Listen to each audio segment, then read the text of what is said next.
কি হয়েছে? রাখাল এসেছিল না। আশ্চর্য, রোজ আসে, আজ এলো না কেন? কি করে আসবে? জবাদের বাড়িতে মেয়ে দেখা হচ্ছে। জবা দিদিকে? হ্যাঁ হ্যাঁ, জবাকে। তবু তার বাপের চিন্তা আছে। তোর বাপের মতো বেখেয়ালি মানুষ এ ভুবনে আছে কিনা সন্দেহ। ওই তো শুরু করে দিলে বাবাকে দোষ দেয়া। দোষ দেব না কেন? বাপের গলার দড়ি হয়ে ঘরে বসে থাকিস। পাড়ার লোকের সব কথা তো শুনতে হয় আমাকেই। ও, রাখাল তো বলেছিল। এই এই, কোথায় যাচ্ছিস? দেখলে কুড়ি চললো পাড়া বাড়াতে। এখন পাড়ার লোকের সব কথা আমাকেই শুনতে হবে। এসে গেছে, এসে গেছে। আরে নমস্কার। নমস্কার। এসো বাবা এসো। সঙ্গে আর কাউকে দেখছি না।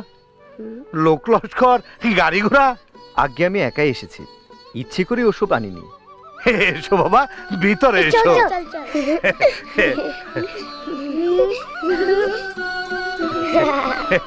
এসো বাবা এসো। এসো বাবা, বসো বাবা।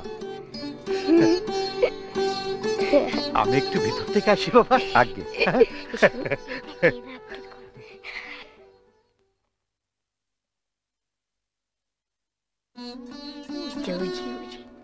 হুম হুম আমাকে হুম হুম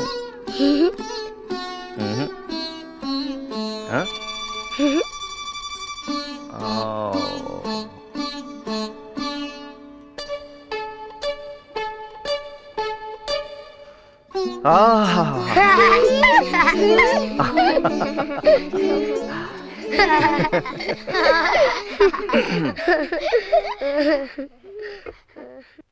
নমস্কার নমস্কার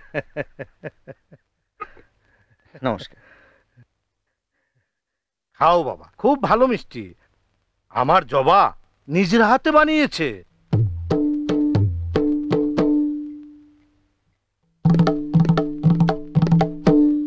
কি বলবো বাবা, নিজের মেয়ে। শুনলে মনে হবে বাড়িয়ে বলছি। না, যেমন রান্না বান্না তেমন সেলাই ফুরাই। আর গানের গলা, মা সরস্বতী যেন নিজে এসে বসেছেন ওর গলায়। খাও বাবা খাও। আমি ওদিকটা দেখি। হ্যাঁ হুম হুম